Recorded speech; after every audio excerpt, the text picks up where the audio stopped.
چلے اسی تنخواہ میں سے جب بندہ بڑے بیٹے کی شادی کر کے بہو بیاہ کے لے آئے تو پھر بھی کام چلتا ہے، اور جب اس بیٹے کو اللہ بچے عطا کر دے تو اسی گھر میں، اسی آنگن میں، اسی چھت کے نیچے کام چلتا ہے۔ تو پھر تو مان جانا کہ چلانے والا تو نہیں، چلانے والا کوئی اور ہے۔ پھر تو مان جا کے چلانے والا کوئی تو اس وقت جب تنخواہ تیری لگی تھی تو کہتا تھا ابا ابھی میری شادی نہ کر، میں بیوی کو کیسے کھلاؤں گا؟ تو وہی شخص ہے جس کی چھت کے نیچے پھر 1.5 درجن پوتے بھی پل رہے اور گزارا ان کا بھی ہو رہا ہے۔ تو رزق کا ذمہ کس کا ہے؟ اللہ کا ذمہ۔ اب ہمیں پتہ ہے پہلی بات تو پریشانی اس لیے اتار دینی چاہیے کہ ذمہ ہمارا ہے ہی نہیں۔ اب دوسری بات یہ کہ ذمہ داری کس کی ہے؟ اللہ حکیم بھی ہے اور علیم بھی ہے، حکیم بھی ہے اور جانتا بھی ہے اور اسے پتہ بھی ہے کہ دینا کس طرح ہے۔ اب ہم پتہ کیا کہتے ہیں وہ جو بندہ پجاروں میں بیٹھا ہے وہاں اسے نہیں بیٹھنا چاہیے تھا، وہ میرا حق تھا۔ تجھے زیادہ پتہ ہے کہ اللہ کو؟ بول کے بتانا کس کو پتہ زیادہ ہے؟ کیوں جی؟ تو آپ اصل ٹینشن پتہ کب لگتی ہے؟ جب بندے کہتے ہیں نہیں وہ پجاروں میری تھی، میرا حق تھا۔ وہ جب گزرتی ہے نا پاس سے مہران کے تو مہران والا ٹینشن بڑی لیتا ہے، حالانکہ اللہ کو زیادہ پتہ ہے کہ وہ حق۔ ایک بات اپنے ذہن میں یاد رکھ لیں، رٹ لیں کہ جو میرے لیے بہتر تھا میرے رب نے مجھے دے دیا، تو بات ختم ہو گئی۔ بس وصل اچھا ہے نہ فراق اچھا ہے، یار جس حال میں رکھے وہی حال اچھا ہے۔ بس جو میرے حق میں بہتر تھا میرے رب نے مجھے، مسئلہ یہ ہے کہ تو اس پہ راضی ہونے کو تیار نہیں۔ حضرت علی کرم اللہ تعالیٰ وجہ الکریم نے میرے نبی پاک کی ایک حدیث بیان کی ہے، اور جناب علی جب یہ حدیث بیان کیا کرتے تھے تو حضرت مجاہد فرماتے ہیں یوں لگتا تھا کہ جیسے حضرت علی ہمیں ہر پریشانی سے نکال رہے ہیں۔ مولا علی شیر خدا رضی اللہ تعالیٰ عنہ فرماتے ہیں کہ مجھے میرے نبی پاک صلی اللہ علیہ وسلم نے ایک طریقہ دیا تھا ٹینشن فری ہونے کا۔ آپ فرماتے ہیں مجھے تو بڑا راس آیا ہے، تم بھی اگر کر لو گے تو تمہیں بھی فائدہ دے گا۔ کہا وہ کیا؟ حضرت علی کہنے لگے محبوب علیہ السلام نے فرمایا تھا لوگوں تم اللہ کے دیے ہوئے تھوڑے رزق پہ راضی ہو جاؤ، وہ تمہاری تھوڑی عبادت سے تم سے راضی ہو جایا کرے گا۔ بس تم 2 نفل بھی پڑھو گے تو اللہ راضی ہو جائے گا، تم 1 رکوع بھی سویرے اٹھ کے پڑھو گے تو وہ راضی ہو جائے گا، وہ تمہارے 313 درود شریف سے راضی ہو جائے گا، تم اس کے دیے ہوئے تھوڑے رزق سے راضی ہو جاؤ۔ ٹینشن اس لیے ہوتی ہے کہ ہم راضی نہیں جو اس نے ہمیں دیا ہے۔ وہ حال میں مزید کی جو دوڑ ہے نا، حال میں مزید کی، بے قدرہ کچھ قدر نہ جاتی، کیتی خوب تسلی ہو، دنیا دار پجاری زردے کتیاں دے گل ٹلی ہو، بک بک روشن اکھیاں تکیو ویک حویلی کلی ہو، تے کوچ نصیر اساں جد کیتی پہ جانی تھر تھلی ہو۔ تو یاد رکھیں یہ جو ہے نا مصیبت کے مال آ کیوں نہیں رہا، وہ سامنے والا پلاٹ میرے گھر کے سامنے ہے گھر کے سامنے، پر رجسٹری میرے نام کیوں نہیں؟ یہ مصیبت سانس نہیں لینے دیتی۔ موٹر سائیکل کھڑی کرتا ہے نا جب آ کے دکان سے روٹی کھانے آتا ہے، دفتر سے گھر آتا ہے، کاروبار سے آتا ہے، تو جہاں موٹر سائیکل کھڑی کرتا ہے وہ ٹینشن بڑی ہے کہ کبھی میری ہو جائے نا یہ والی جگہ، تو میں یہاں بھی بورڈ لگاؤں اپنے نام۔ اس نے مالی پریشانی پیدا کی۔ تو جس حال میں ہے، کیونکہ تو نے اپنا یہ حال خود نہیں بنایا، جس نے بنایا ہے وہ بڑا بہتر جانتا تھا کہ تو اسی حال میں اسے اچھا لگتا ہے۔ تو اسے اسی حال میں، ایک بزرگ تھے تو ان کی طبیعت بڑی علیل ہو گئی، بیمار ہو گئے، تو اللہ نے آزمائش دی تو کیڑے پڑ گئے وجود میں۔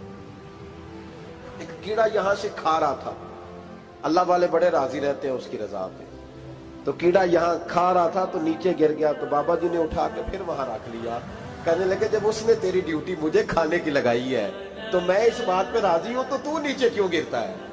بٹ ٹھیک ہے کھا، جب اس نے تجھے ڈیوٹی جو تیری لگائی۔ سالبہ بن عبد الرحمن ایک صحابی تھے، سالبہ غالباً نبی پاک صلی اللہ علیہ وسلم کی خدمت میں آئے، کہنے لگے یا رسول اللہ صلی اللہ علیہ وسلم غربت بڑی ہے، میرے لیے دعا کریں اللہ زیادہ مال دے۔ تو محبوب صلی اللہ علیہ وسلم نے فرمایا تو جس حال میں اچھا ہے وہ تیرے لیے بہتر ہے، اس میں تو ہے وہی حال تیرے لیے۔ مشکل ہے نا یہ جواب سننا۔ کہتے پیر صاحب فلان جگہ سے تویز آیا، وہاں تو وارے نے آرے ہو گئے، تو آپ کے ہاں؟ تو میں کہتا ہوں یہ تویز دینے والا اگر تویز دے کے امیر بناتا ہے تو پہلے خود کیوں نہیں بنتا؟ یہ خود تو 150 کا تویز بیچ رہا ہے، اپنی بیچارے کی حالت یہ ہے۔ اگر اتنا ہی تویز اس کا چلتا ہوتا تو پہلے 5 ٹیوب پجارو اس کے دروازے پہ کھڑی ہو۔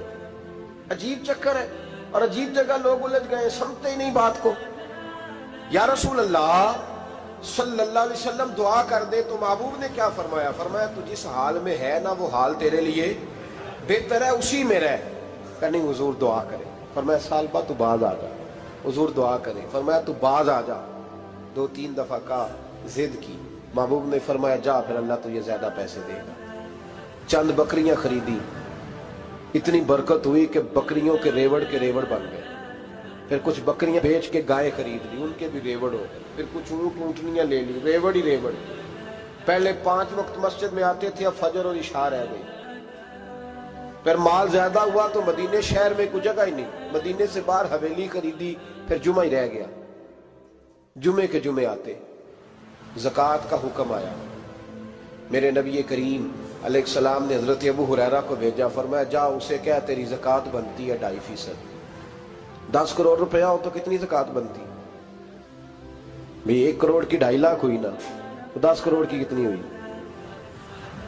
تو بڑی مصیبت ہے جب بینک سے میسج آتا ہے نا کہ 25 لاکھ نکل گیا تیرے اکاؤنٹ سے، بہت بڑی مصیبت، بڑی ٹینشن ہوتی ہے۔ ایک صاحب میرے پاس آئے، ان کی زمین اچانک مہنگی ہو گئی، اچانک پہلے کچھ 15-16 لاکھ کی ایکڑ زمین تھی، پھر وہ کروڑ کی ہو گئی۔ تو میرے پاس آئے، کہنے لگے وہ 10 کروڑ روپے بنتے ہیں تو زکوٰۃ، تو میں نے کہا آپ نے کیا کیا؟ زری زمین پہ عشر آتا ہے، اس پہ زکوٰۃ نہیں آتی، تو آپ نے کیا کیا؟ کہنے لگے وہ کچھ سوسائٹی کے رول کے مطابق میں نے فائلیں وغیرہ لے لی ہیں، اب میں نا کبھی موقع آئے گا تو ان کو بیچوں گا۔ تو میں نے کہا اب تو آپ کا یہ مال ہو گیا بزنس کا، تو اب تو اس پہ زکوٰۃ آئے گی۔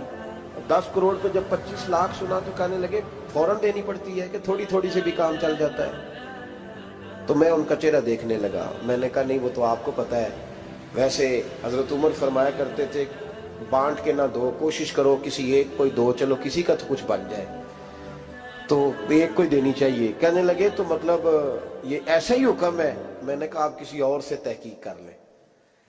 اب یہ بھائی لیتے وقت نہیں تجھے ٹینشن ہوئی کہ 15 لاکھ کا کروڑ ہو گیا، تو اس وقت نہیں تو نے کہا کہ یا اللہ، تو یہ کیسی سوچ ہے مسلمان؟ کس طرح کا اس کا؟ ہمارے ہاں جب کسی آدمی پہ حالات خراب ہوتے ہیں نا، تو سب سے پہلے وہ اس طرح کرتا ہے کہ جو میں کہیں اللہ کے رستے میں دیتا ہوں پہلے اسے بند کروں۔ جس رستے تجھے آ رہا تھا پہلے تو نے وہ رستہ بلاک کیا۔ حضرت اسماء بنت ابی بکر صدیق کہتی ہیں میں حضور کو مسجد کے لیے، ادارے کے لیے، صحابہ صفہ کے لیے کچھ دے رہی تھی، تو میں نے گننا شروع کیا تو حضور مسکرانے لگے۔ حضور مسکراتے کیوں ہیں؟ تو فرمانے لگی، محبوب فرمانے لگے اسماء اللہ کے رستے میں گن گن کے نہ دیا کر، ورنہ وہ بھی تجھے گن گن کے دے گا، تو اس کے رستے میں بے حساب دے، وہ بھی تجھے بے حساب ہی عطا فرمائے۔ لیکن پہلے یہ والا پہلے دروازہ بند کرو، یہاں سے پیسے ختم ہو رہے ہیں، تو اس طرح کرنا بھائی۔ اس دفعہ سوٹ ذرا گرمیوں والے نہ خرید، لیکن جو تو اللہ کے رستے میں دے رہا ہے اسے دیتا رہے۔ لیکن ہم اپنا نقصان کرتے ہیں، زیادتی کرتے ہیں اپنے ساتھ۔ میں نے آپ کو پہلے بھی بتایا تھا پیار کی بولی ہے، پھر بولتا ہوں۔ ایک بڑے بڑے پیار والے دوست ہیں، ایک دفعہ مجھے کہنے لگے کہ آپ کئی دفعہ اعلان کرتے ہیں تو مجھے اچھا نہیں لگتا، اور آپ ادارہ بھی بہت زیادہ بننے والا ہے، بڑی چیزیں میں دیکھتا ہوں جو ہوں تو بڑا نظام اچھا ہو جائے، آپ دعا کریں اللہ مجھے پیسے دے تو میں بڑے سارے خرچ کروں گا اس کے رستے میں۔ تو میں نے کہا یا اللہ اسے 10 کروڑ دے، یہ 9.5 کروڑ تیرے رستے میں دے دے گا۔ تو چپ کر گیا، جس طرح آپ نہیں کر گئے سارے، چپ کر گیا وہ بھی۔ اس نے کہا جی نہیں جی انشاءاللہ کریں گے۔ تو میں کیا پلیا جی دے دعا پہ ہی ہوں، ابھی تو وہ آئیں گے تو تب دیکھی جائے گی، تو تو یہیں اڑ گیا ہے۔ یعنی 9.5 کروڑ اللہ کے رستے میں خرچ کرنے کی دعا پہ بھی آمین کوئی نہیں کہتا کہ چلو آمین ہی کہہ دیں۔ تو میں کہا تینوں تے 50 لاکھ بچتا سی پیا، لیکن تو اس سودے پہ تیار ہے۔ جب یہ سوچ ہوتی ہے، یہ غلط سوچ ہے، یہ بات تو اگر تم مسکرانے والی، لیکن یہ سوچ صحیح نہیں۔ حضرت عثمان غنی رضی اللہ تعالیٰ عنہ کہتے ہیں جس وقت نبی پاک صلی اللہ علیہ وسلم نے اعلان کیا نا جنگ کے موقع پر کہ 800 سپاہیوں کا خرچہ چاہیے، کہتے ہیں میرے پاس 600 کا تھا۔ یہاں ایک روایت میں حضور نے 1000 کا اعلان کیا تو میرے پاس 800 کا تھا۔ جب 2-3 دفعہ نبی پاک نے اعلان کیا تو کہتے ہیں میں نے کھڑے ہو کے کہا یا رسول اللہ پورا 800 میری طرف سے۔ کہتے میں نے 200 سپاہی کا خرچہ ادھار اٹھایا لیکن پورے 2 مہینے نہیں گزرے تھے، رب کریم نے مجھے کئی گنا کر کے پیسے واپس عطا فرما دیے۔ پر بات تو یہ ہے کہ تیری وہاں لو لگی ہو، تو تجارت کرتا ہے ان لوگوں کے ساتھ جو کیا دے سکتے۔ تو سالبہ کے پاس حضور نے پیغام بھیجا، پہلے تو کہا تیرے لیے بہتر نہیں مال، جب اصرار کیا تو بڑی برکت ہو گئی، بڑا آیا تو فرمایا زکوٰۃ دے، 2.5 زکوٰۃ ہے۔ اب جب سوچا کہ 5 اونٹوں پہ ایک بکری جائے گی اور بڑا سارا مجھے دینا پڑے گا، اب جب غور کیا تو یہ تو نہ کہا کہ میں نہیں دیتا۔ حضرت ابو ہریرہ سے کہنے لگے نبی کریم علیہ السلام کی خدمت میں عرض کرنا کہ میں خود آؤں گا۔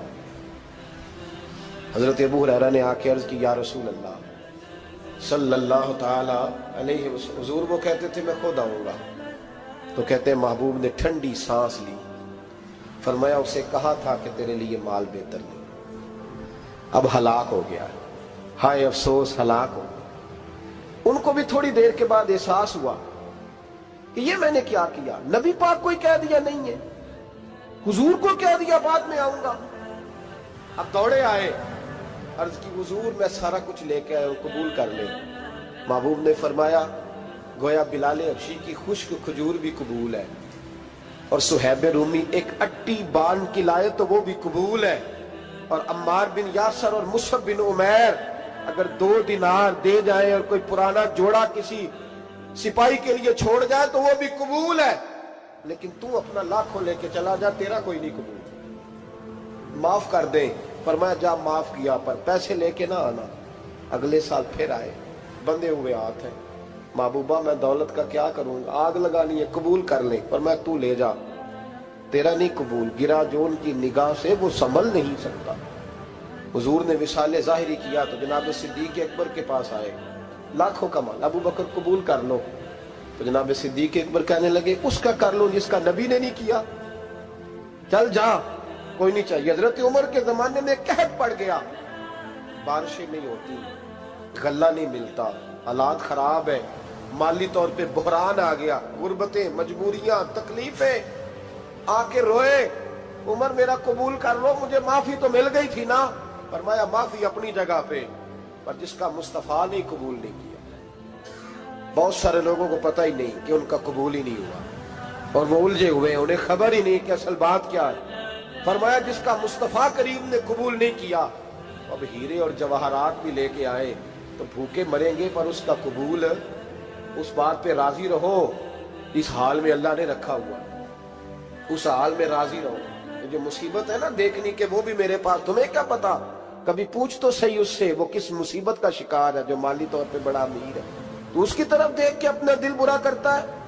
بس جس حال میں رب نے رکھا ہے اس حال میں رہ۔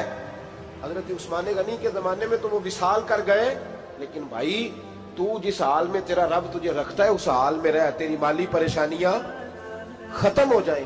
میں نے پہلے بھی شاید آپ کو ایک دفعہ کہا تھا، میں تعلیم سے فارغ ہوا تو میرے ایک استاد اور میرے کچھ دوست کہنے لگے افریقہ آ جائیں آپ، بھائی بہت بڑا ادارہ ہے، اس کو چلائیں، اس کو سنبھالیں۔ تو میری والدہ سے میں نے کہا، اس طبیعت ہوتی ہے نا انسان کی، میرا بھی دل لگ گیا۔ میری اماں پڑھی نہیں تھی لیکن اللہ نے دانائی بڑی عطا فرمائی تھی، حکمت بڑی تھی، سیانی بڑی تھی۔ تو میں نے کہا اماں جی وہ مجھے ساؤتھ افریقہ کی دعوت ہو رہی ہے تو آپ کیا کہتی ہیں؟ تو اٹھ کے میرے پاس آ گئی اور مجھے انہوں نے اپنے بازوؤں میں لے لیا، پھر میرا ماتھا چوما، کہنے لگی پتر میں تے وال بھی نہ پوٹ کے دیوا کسی نے، ہم نے دولت کا کیا کرنا، تو اللہ کا نام لے کے کہیں بیٹھ جا، رب کریم رون کے لگا دے گا، خیر ہو جائے۔ تو میرے بھائی یاد رکھیں، ان چیزوں سے تھوڑا سا دیکھیں نا، قناعت کریں، جو اللہ نے دیا اس پہ راضی ہو جائیں، اللہ بڑا مہربان ہے، وہ آسانیاں کر دیا کرتا ہے۔ تو یاد رکھیں میرے رسول کریم علیہ السلام نے ایک تو ہمیں درس یہ دیا ہے کہ تو سمجھ جا، قرآن نے ہمیں بتایا ہے کہ روزی تیری ذمہ داری نہیں، روزی کس کی ذمہ داری ہے؟ اللہ کی۔ اور دوسری بات یہ کہ جو اللہ نے تمہیں دیا ہے اس پہ تو راضی ہو جا، تیری مالی پریشانیاں ختم ہو جائیں۔ اور پھر حضور صلی اللہ علیہ وسلم نے فرمایا مذہبی طور پر جب دیکھو تو آگے دیکھو، اور دنیاوی طور پر جب دیکھو تو پیچھے دیکھو، پریشانی ختم ہوگی۔ مذہبی طور پر جب دیکھو، جو 5 نمازیں پڑھتا ہے وہ تہجد پڑھنے والے کو دیکھے، اور جو تہجد پڑھتا ہے وہ اشراق چاشت پڑھنے والے کو دیکھے، اور جو بندہ اشراق اور چاشت پڑھتا ہے پھر اس کو دیکھے جو سارا دن مصطفیٰ پہ درود پڑھتا ہے۔